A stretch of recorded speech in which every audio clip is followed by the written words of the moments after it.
সায়েন্সৰ next MCQ আমি আলোচনা কৰিম শূন্যত পোহৰৰ দ্ৰুতি the speed of light in vacuum.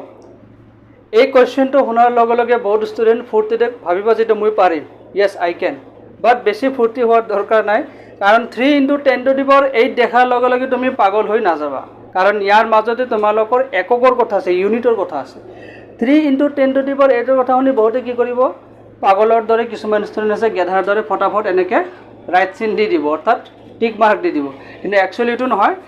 3 × 10⁸ হ'লে নহ'ব, তাৰ লগত চাব লাগিব যে ইয়াৰ ইউনিটটো কি, এককটো কি, মনত ৰাখিব সদায়। 3 × 10⁸ মিটাৰ প্ৰতি ছেকেণ্ড।